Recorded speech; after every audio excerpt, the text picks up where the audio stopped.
Hello बंधु बान्धवीসকল মোৰ অন্য এটা ভিডিঅ'লৈ আপোনালোক সকলোকে স্বাগতম জনাইছো। আশা কৰো আপোনালোক সকলো ভালে আছে আৰু মোৰো ভালে।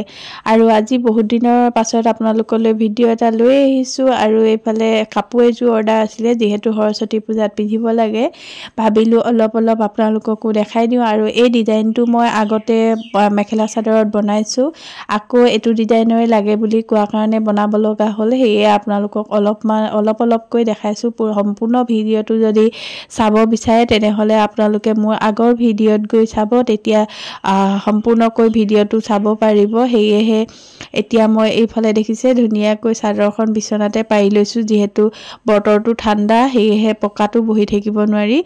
টান ঠাই হলে বেছি ভাল, কাৰণটো আঠাটো ফুলপা হেঁচি দিলে মানে ভাল হয়, টানকৈ হেঁচিব লাগে। যদি লাহেকৈ হেঁচা হয় তেতিয়া ফুলপা ভালকৈ নালাগে। হেয়েহে এতিয়া মই প্ৰথমতে এয়া দেখিছে ডিজাইনটো বনাই ললো, আৰু ডিজাইনটো বনাই লোৱা পাছত এইফালে মই এপাকৈ আঠা দি লৈছো। আৰু আঠা আপোনালোকে সম্পূৰ্ণ ফুলপাহত লগাব, মাজতে লগাই থৈ নিদিব। মাজতে যদি লগাই থোৱা হয় তেতিয়া ফুলপাহ এৰি যোৱা চান্স থাকে। হেয়েহে ফুলপাহৰ গোটেইকেইটা বাহিতে ধুনীয়াকৈ আঠাটো লগাই ল'ব। আৰু এয়া হৈছে মোৰ সম্পূৰ্ণ কাপোৰযোৰ। আপোনালোকক প্ৰয়োজন হ'লে ফ্লাৱাৰলেছ কিনিবলৈ পাই নিজে ঘৰতে বনাই ল'ব পাৰিব এনেদৰে ফ্লাৱাৰলেছ আনি।